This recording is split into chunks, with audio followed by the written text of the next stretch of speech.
Hi everyone, कैसे आप सब लोग? आई होप बहुत अच्छे होंगे, अपना रिसर्च भी बहुत अच्छे से कर रहे होंगे।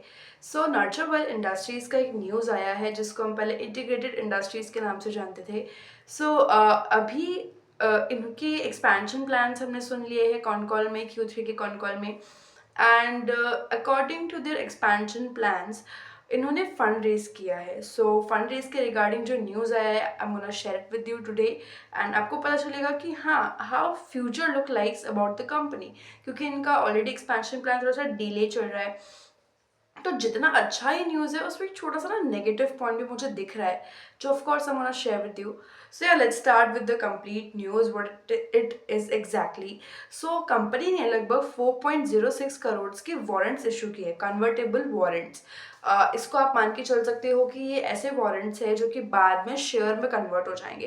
एंड इनको उस पर्टिकुलर जो 4.6 करोड़ है, इसका 25% अमाउंट जो है रिसीव होगा। एंड रिमेनिंग जो है इनको बाद में लाइक 18 मंथ्स के बाद में शेयर्स के अंदर कन्वर्ट होंगे वारंट्स। एंड इनको फिर वो अमाउंट रिसीव होगा। So the overall thing is like कि अगर आप इसमें से लेके चलो तो फ्यूचर मतलब अगर इन्होंने जो पूरा का पूरा फंड रेजिंग अगर हम देखें तो लगभग 114.7 करोड़ का फंड रेजिंग इन्होंने किया है। तो इट इज़ लाइक आप इसको अप्रॉक्स में अगर लेके चलो तो 115 करोड़ का फंड रेजिंग इन्होंने किया है। एंड अगर आपको याद हो तो कॉनकॉल में इन्होंने बोला था कि हमको नया जो एक्सपेंशन प्लान है उसमें ऑलमोस्ट 400 करोड़ का केपेक्स लगेगा, 300 crore for the expansions and remaining 100 crore for the working capital. Okay, and ये चीज़ हमारे दिमाग में भी अच्छे से हमको पता है नंबर्स। अब इसको आपको याद रखना है क्योंकि यहाँ पर 115 करोड़ का फंड रेजिंग हुआ है। अब इसमें से भी क्योंकि इनको 25% पैसा अपफ्रंट मिलेगा, so the exact amount is near by 28.7 crore. So ये जो अमाउंट है इनको मिलेगा अभी लाइक जब ये वारंट्स एक्चुअल में इशू हो जाएंगे। अभी न्यूज़ है, it's confirm, but the thing is कि ये इनको 28.7 करोड़ ऑफ अमाउंट रिसीव होगा, प्रोबेबली 1 मंथ के अंदर रिसीव हो जाता है। लेटर ऑन इनको जो मिलेगा वो रहेगा आपका 86 crore of amount will be pending.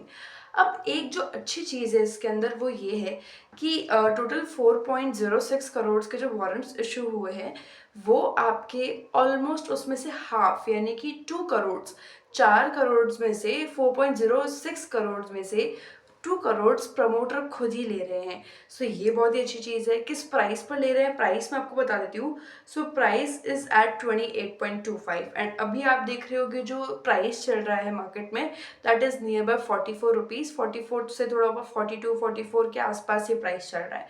सो 28 पर ये इशू हुए हैं, सॉर्ट ऑफ डिस्काउंटेड प्राइस पे इशू हुए हैं। अब it seems a very good deal, actually deal काफ़ी अच्छा है। एक क्वेश्चन यहाँ पर मेरा बनता है दैट इज़ कि इनका एक्सपेंशन प्लान पहली बात तो 400 करोड़ का है। अब उसके अंदर भी 115 करोड़ का इन्होंने डील किया है। 115 करोड़ के बाद में भी अभी इनको पैसा रिसीव नहीं होगा। 18 मंथ्स इज बराबर आपका 1.5 साल, तो 1.5 साल के बाद में वो पैसा इनका रिसीव होगा। अब उसमें भी आप मान के चलो, इन्होंने बोला है कि 2 साल में हमारा एक्सपेंशन जो है हो जाएगा कंप्लीट एंड 2 साल बाद वो ऑपरेशनल हो जाएगा। तो 1.5 महीने बाद तो आपके पास, सॉरी 1.5 साल बाद में तो आपके पास कंप्लीट पैसा आएगा, वो भी 115 करोड़ ओनली। तो द थिंग इज कि एक्सपेंशन के लिए जो फंडिंग है दैट साउंड्स लाइक बहुत ही। यहाँ पर एक क्वेश्चन उठता है कि आपका जो 400 करोड़ है वो 115 करोड़ से कैसे फुलफिल होगा। उसके अलावा भी 115 करोड़ अभी तो आपके इशू नहीं हो रहा है। इट्स लाइक कि कंप्लीट पेमेंट तो आपको 1.5 साल बाद में मिलेगा, अभी सिर्फ आपको 28 करोड़ रुपीज़ मिलेंगे।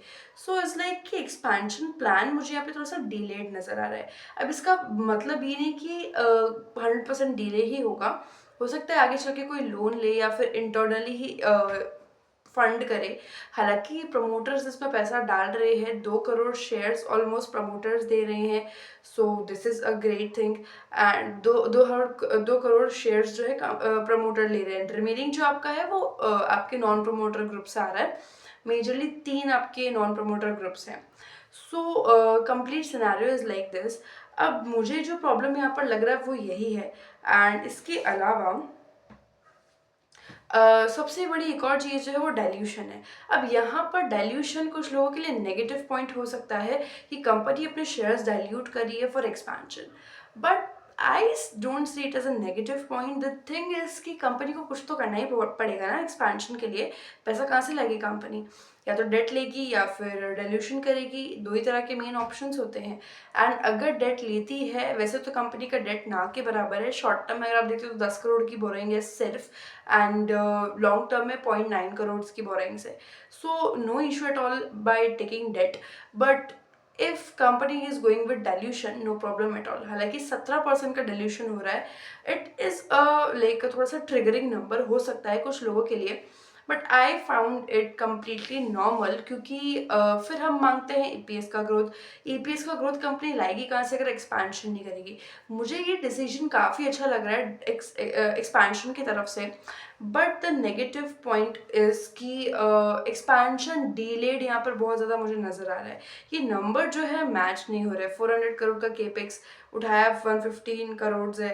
115 करोड़ में उठाने के बाद में भी पेमेंट अभी लगभग 1.5 साल बाद में आएगा। सो 2 साल में कैसे एक्सपेंशन करेंगे?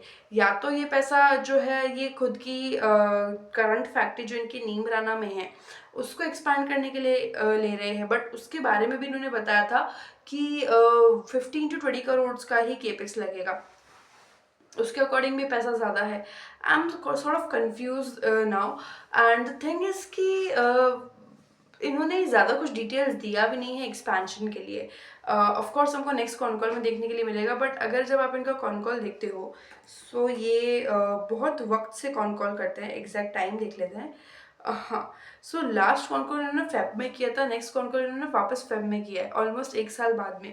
तो वही है कि हम ये क्वेश्चन करने जाएंगे किससे?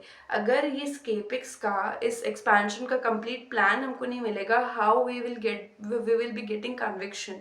सो वो थोड़ी सी एक प्रॉब्लम आ रही है जहाँ तक मुझे लग रहा है। एंड सबसे बड़ा प्रॉब्लम क्या है कि एक्चुअली जो ये आपके कन्वर्टेबल शेयर्स होते हैं, इनमें प्रॉब्लम क्या होता है कि आपका शेयर प्राइस मान लो कि 28 रुपये पे, मान लो कि 28 रुपये पे ही इशू हुआ है। 28 रुपये का अगर इन्होंने कभी ये शेयर प्राइस टच कर गया, मतलब 28 रुपये के नीचे आ गया आपका शेयर प्राइस, तो जो 75% अमाउंट है वो रिसीव नहीं होता है। मतलब ऐसा ज़रूरी नहीं है, कर सकते हैं वो, स्टिल पैसा दे सकते हैं जो भी इनके इन्वेस्टर्स है। बट एक चीज़ आप मान के चलो ना, आपको मतलब 18 महीने के अंदर अगर कंपनी 44 से थोड़ा ज़्यादा करना चाहिए, और 44 नहीं करने की वजह, मतलब अगर बिजनेस अच्छा चलता रहे तो यूजुअली दिस इज एक्सेप्टेड।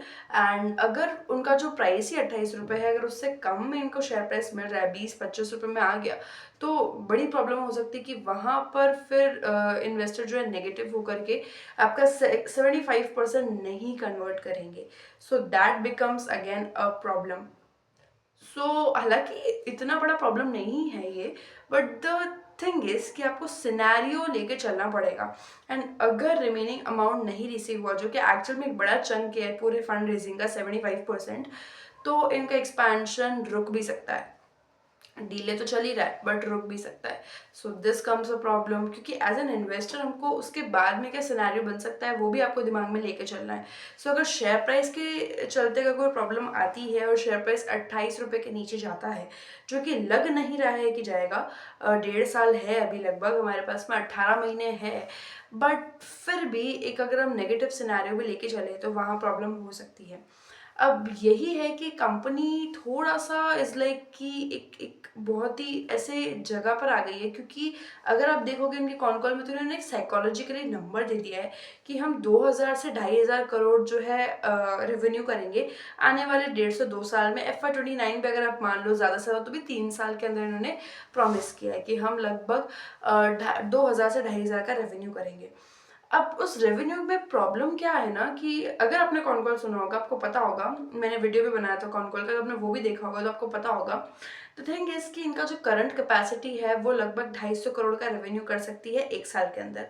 अब 250 करोड़ के रेवेन्यू अब के बाद में जो 700 करोड़ का रेवेन्यू आ रहा है वो इनका majorly export and contract manufacturing से आ रहा है। अब कॉन्ट्रैक्ट मैन्युफैक्चरिंग से आप 700 करोड़ का एक्स्ट्रा रेवेन्यू तो ला रहे हो, बट एक क्वेश्चन और था कॉन कॉल में जहां पूछा गया था कि अगर आपको 2000 से 2500 करोड़ का रेवेन्यू करना है तो क्या आपको एक्सपेंशन करना पड़ेगा? तो उन्होंने क्लियरली बोला था कि एक कैपेसिटी से हम ये नहीं कर सकते, हमको एक्सपेंशन करना ही पड़ेगा। फिर वही क्वेश्चन आता है कि आपका एक्सपेंशन ऑलरेडी डिलेड चल रहा है, ऊपर से फंड रेजिंग अगर आप देखते हो 400 करोड़ में से लगभग 100 करोड़ की फंड रेजिंग हुई है। सो द थिंग इज कि एक चौथाई फंड रेजिंग के अंदर आप कितना एक्सपेंशन करोगे फिर, तो वो प्लान जो है केपेक्स प्लान है उसकी बहुत ज़्यादा रिक्वायरमेंट है फॉर द फ्यूचर। लाइक हम कोई अगर कोई भी डिसीजन बनाते हैं तो वहाँ पे फ्यूचर के लिए लेकर के हमको इस चीज़ की बहुत रिक्वायरमेंट है। So I hope next time next quarter में कंपनी कॉन कॉल करे तो क्वेश्चन कर पाए हम लोग। Otherwise it will be a very फ्रॉगी सिचुएशन जहाँ पे हमको नहीं समझ में आएगा भी क्या करना है, क्योंकि कंपनी इंटरनली कितना परफॉर्म कर रही है वो हमको रेवेन्यूज में ज़रूर दिखेगा, बट इंटरनली एक्सपेंशन के प्लान्स कैसे चल रहे हैं वो हमको समझ में नहीं आएगा। पैसा कब तक रिसीव होने वाला है कब नहीं होगा वो हमको समझ में नहीं आएगा। क्या एग्जिस्टिंग ही कैपेसिटी को एक्सपैंड कर रहे हैं वो हमको समझ में नहीं आएगा। So lot of like confusion will be there. तो इस मोड पर आकर के इनको जो है कॉन कॉल करना इम्पोर्टेंट है, या फिर नहीं कॉन कॉल तो भी एक प्रेस रिलीज देकर के एक्सपेंशन प्लान्स बताना इम्पोर्टेंट है। वरना थोड़ा सा प्रॉब्लम हो सकता है कंपनी को लेकर के।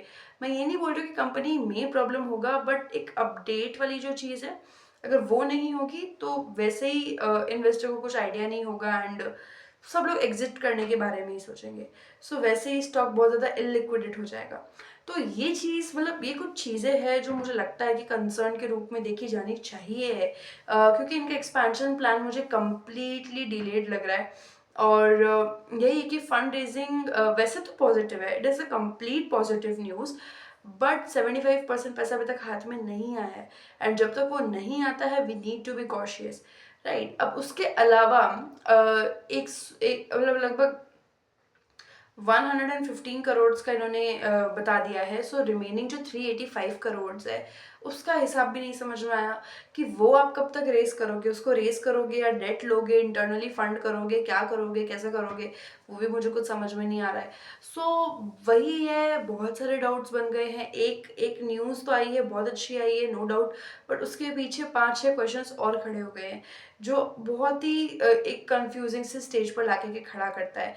सबसे बड़ा क्वेश्चन यही है कि इस एक्सपेंशन इस फंड रेजिंग के चलते क्या आप अगले 1 से 2-3 जो भी आपको लगता है हमें इतना टाइम लगेगा एक्सपेंशन करने के बाद, क्या आप 2000 करोड़ का रेवेन्यू जनरेट कर पाओगे? वही मेरा सबसे बड़ा क्वेश्चन है। एंड अगर आपको याद होगा कॉन कॉल में तो इन्होंने बोला था कि हमारा जो मेन जो ये यूपी वाली एक्सपेंशन है, हमारा यूपी वाला जो फैक्ट्री होगा मतलब जो भी प्लांट होगा, तो उसका मेन पर्पस है इंडिया का जो डोमेस्टिक रेवेन्यू है उसको बूस्ट करना, इंडिया का मार्केट शेयर जो है वो गेन करना। अब वही है कि वही प्लांट बहुत ज़्यादा डिलेड चल रहा है तो मार्केट एक्विजिशन में बड़ी प्रॉब्लम आ सकती है। सो 5-6 ऐसे क्वेश्चन बन गए हैं जिनका आंसर बहुत ज़रूरी है देना कंपनी को, आई थिंक। अदरवाइज प्रॉब्लम्स हो सकती है, राइट। सो या let's see if company can come and speak for these questions in the upcoming con call. अगर कॉन कॉल होता है I will be sitting in the con call, क्योंकि मेरे पास भी बहुत सारे डाउट्स हैं।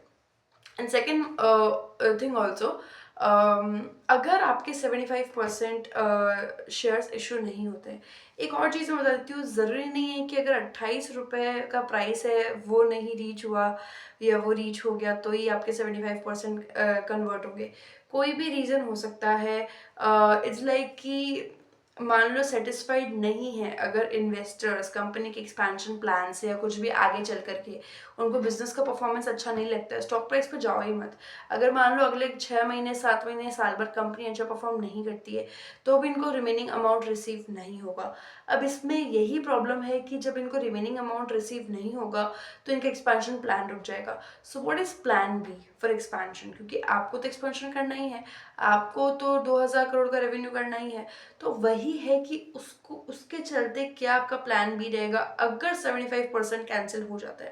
आई एम नॉट सेइंग कि कैंसिल होगा, मैं बहुत ज़्यादा नेगेटिव भी नहीं हो रही हूँ, बट द थिंग इज कि मुझे एक एक जो ये सिनेरियो है जहाँ हम फंस सकते हैं वो सिनेरियो लेकर के चलना है, तभी एक कंपनी को लेकर हम सेफ फील कर सकते हैं। इन्वेस्ट कर रहे हैं, रिस्क ले रहे हैं, इसका मतलब ये नहीं कि हम भूल जाए कि हाँ जो करेगी कंपनी अच्छा ही करेगी, खतरनाक बिजनेस मॉडल है, नहीं। बिजनेस मॉडल भले ही सोने बराबर हो, भले ही हीरे चांदी उगल रहा हो बिजनेस मॉडल, लेकिन execution is the most important thing, right. And these all the things about Nurture Well Industries, जो भी इन्होंने वारंट्स के रिगार्डिंग हमें इंफॉर्मेशन दिया है। Okay, so one more thing I want to share with you कि अगर आप देखते हो तो प्रमोटर शेयर होल्डिंग बढ़ेगा, ऐसा हमें लग रहा है। ठीक है, मैं आपको बताती हूँ एक्चुअल में क्या होने वाला है, क्या नहीं होने वाला है। ओके, सो प्रमोटर शेयर्स अगर आप लेके चलते हो, ये आपको लगता है कि ये प्रमोटर का जो स्टेक है वो बढ़ा देगा क्योंकि इनके पास में 2 करोड़ और शेयर्स आएंगे। बट द थिंग इज कि जो आपके टोटल शेयर्स है कंपनी के, पर 23.3 के टोटल शेयर्स है, 4 करोड़ नए शेयर्स ऐड होंगे तो उसके बाद में हो जाएगा ये लगभग 27.36 करोड़ का इनका टोटल शेयर्स। अब उसमें से प्रमोटर के 2 करोड़ शेयर्स आए हैं extra, I agree with that, but इनसे इससे इनका प्रमोटर स्टेक नहीं बढ़ेगा, उल्टा कम हो जाएगा, 53.8 से 53.1 पे आ जाएगा। बहुत ज़्यादा कम तो नहीं है, बट यही है कि पहले बेस छोटा था, अभी बेस बड़ा हो गया तो ऑटोमेटिकली नंबर छोटा हो गया। तो अगर आप देखते हो तो बेस के अकॉर्डिंग ऑलमोस्ट सेम ही है, प्रमोटर स्टेक कोई बढ़ नहीं रहा है। तो ये भी एक पॉइंट है जिसकी वजह से मार्केट थोड़ा सा नेगेटिव रिएक्ट कर सकता है, ऐसा मुझे लग रहा है। बट बहुत ज़्यादा कुछ मैं इन चीज़ों को माइंड कर नहीं कर रही हूँ। ओवरऑल थिंग इस कि मुझे expansion plans, expansion time and plan B, ये चीज़ें जाननी है। एंड जिसके बारे में कंपनी कॉन कॉल के लिए आएगी नेक्स्ट क्वार्टर तभी पॉसिबल, अगर अगले साल आएगी तो फिर कोई सेंस नहीं। अदरवाइज कोई प्रेस रिलीज हो या फिर कोई किसी तरह का मीटिंग, जनरल मीटिंग हो तो उसमें हमको आंसर्स मिले तो मैं ज़्यादा खुलकर बात कर पाऊंगी इस टॉपिक पे। हालांकि मैंने सारी चीज़ें बोल दी है, बट द थिंग इज़ कि मुझे इन क्वेश्चंस के आंसर चाहिए, तो ही मैं ज़्यादा कॉन्फिडेंट हो पाऊंगी कंपनी के बारे में। राइट, बाकी अच्छा है सब कुछ। देखते हैं नेक्स्ट क्वार्टर कंपनी रिजल्ट कैसा करती है। और अगर ईयर एंडिंग बहुत शानदार दी, इन्होंने लगभग 1150 करोड़ जो इनका टारगेट है वो इन्होंने अचीव कर लिया, तो ऑटोमेटिकली एक और कॉन्फिडेंस सिग्नल यहाँ पे हमको मिल जाएगा। सो हाँ, उससे भी हमको एक आइडिया लग सकता है कि हाँ आगे चल करके अगला साल कंपनी के लिए कैसा हो सकता है। Right, so yeah, these are the things, and if you have any kind of doubts, you can leave in comments. I will try to reply them. Right, so yeah, I will see you in the next video. Till then, do research. Thank you.